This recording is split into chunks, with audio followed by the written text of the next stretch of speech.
Hello viewers, welcome to the Editorial Analysis by Drishti IAS. In this section, we regularly take editorials from various newspapers and news portals for a better understanding of various issues happening in India and around the globe.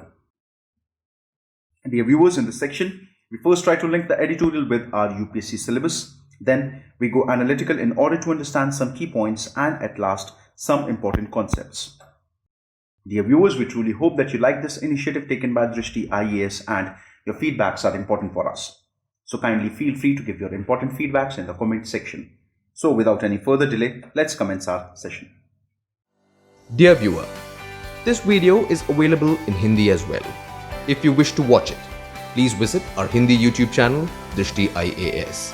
For your convenience, the link for this video in Hindi has been provided in the description below.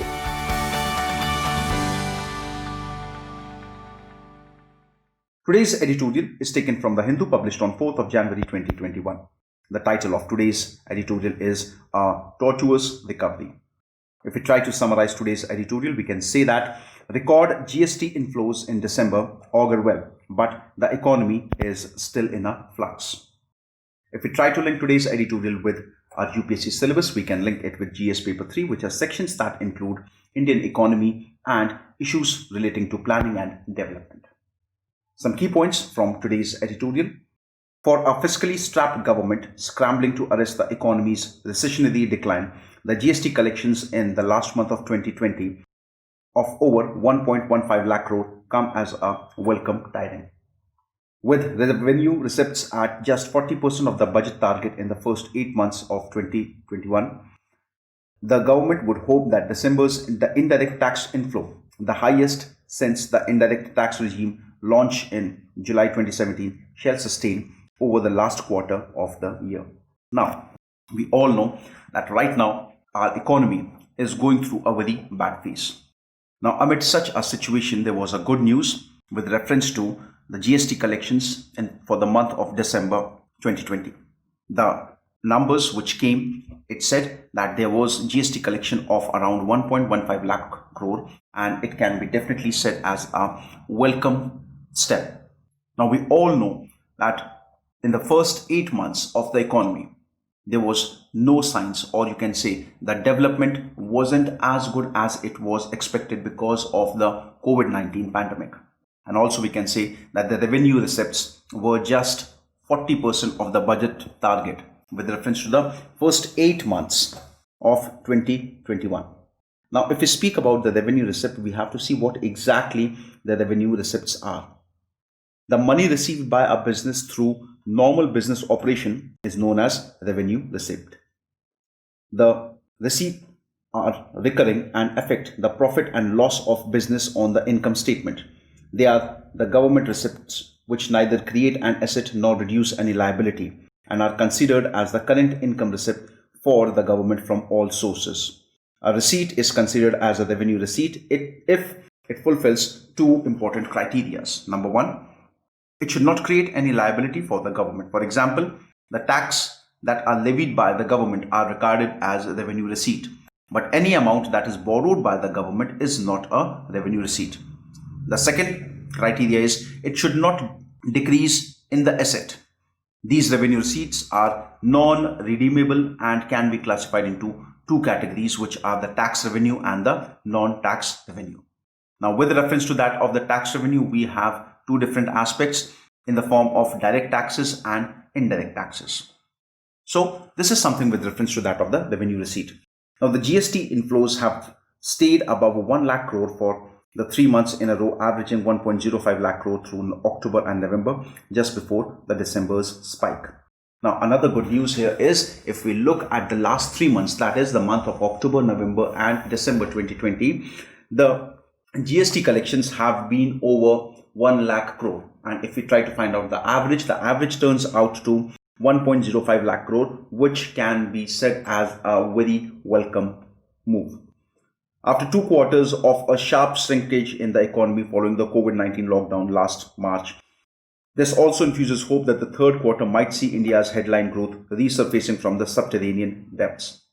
Now, why exactly the numbers that we have seen in October, November and December, or you can say the last quarter of this year, is because during the entire year, the first 2 quarters didn't show any signs of growth or development. Primarily, the reason can be stated it was because of the COVID-19 pandemic and the lockdown that was running along with it. If we speak about the numbers that we have received in the last quarter of this year, so the numbers are really very motivating, and it can be said that they once again are trying to take India's growth towards an upward path, which at one point of time in this year has gone to the extreme depths.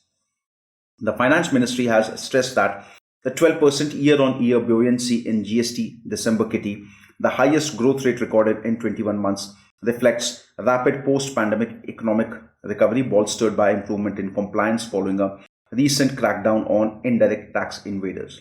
Now, another good news that came from Finance Ministry was it said that it was one of the best performances with reference to GST collections in the past 21 months. So it actually shows that our economy is trying to improve its condition, and it's definitely getting out of that slump which was observed during the COVID-19 lockdown. The present scenario, it is important to discern how much of an impact stricter oversight and better compliance had on these revenue, so as to distill what came from normal economic activity in November, which is what December revenues largely account for.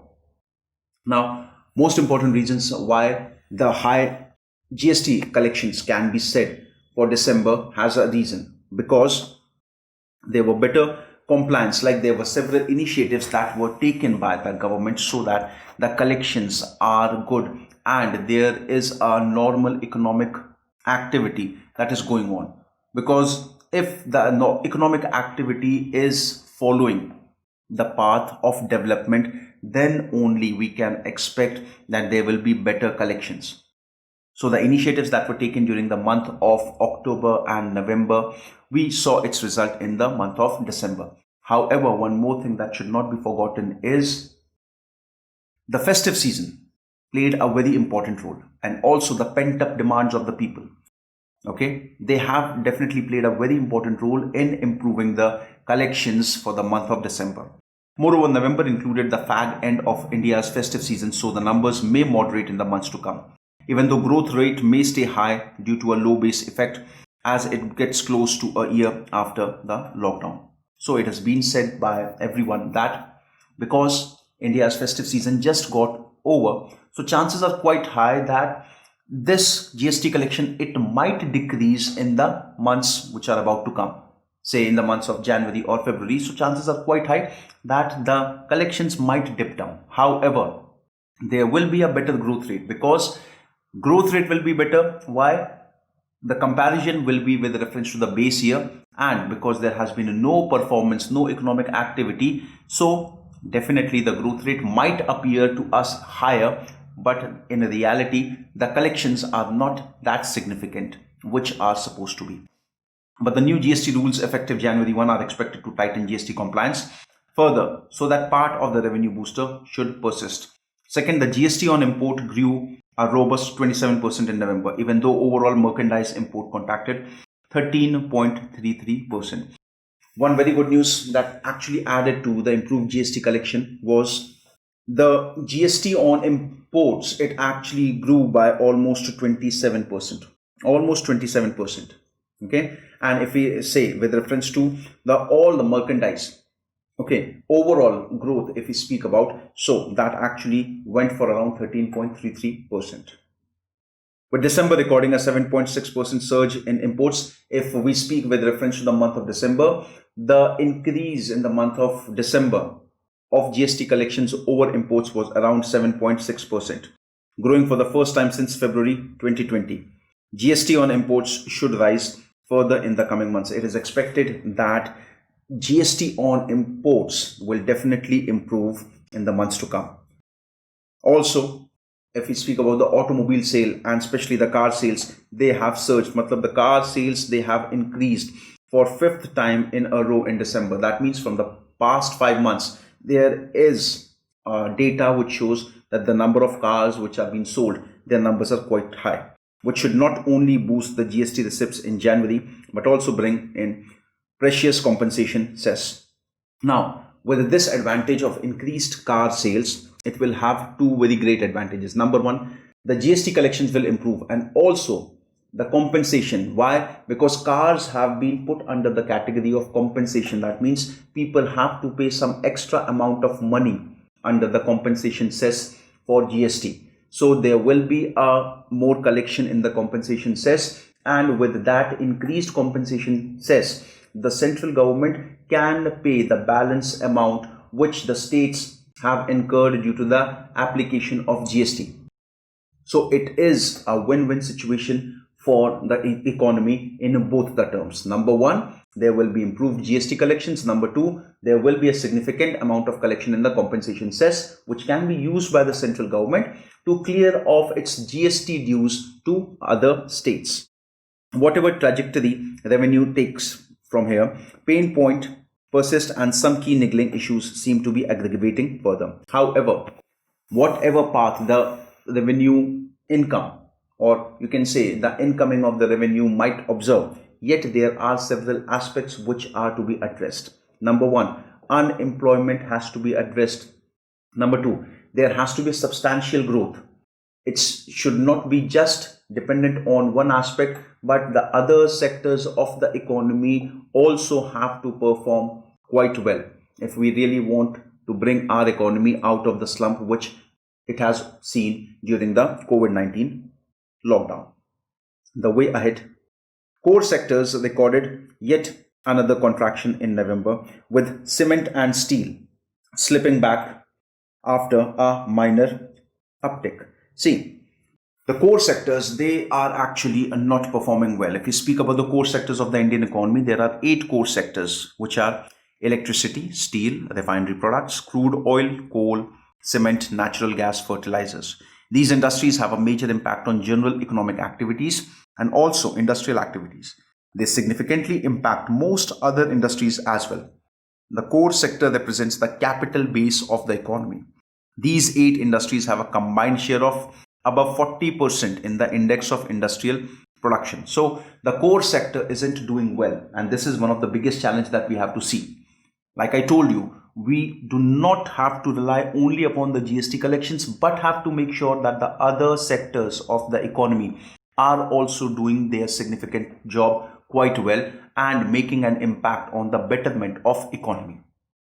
New investments in October to December 2020 quarter declined a whooping 88% from a year ago. See, if we look at the data with reference to the last quarter of 2019, and if we are making a comparison with the last quarter of 2020, so there was a decline in investment by 88%. That means if during the duration of October 2019 to December 2019, the total investment was 100 rupees, in the quarter starting from October 2020 to December 2020, the investment was only of 12 rupees. That means 88% loss. There was 88% less investment.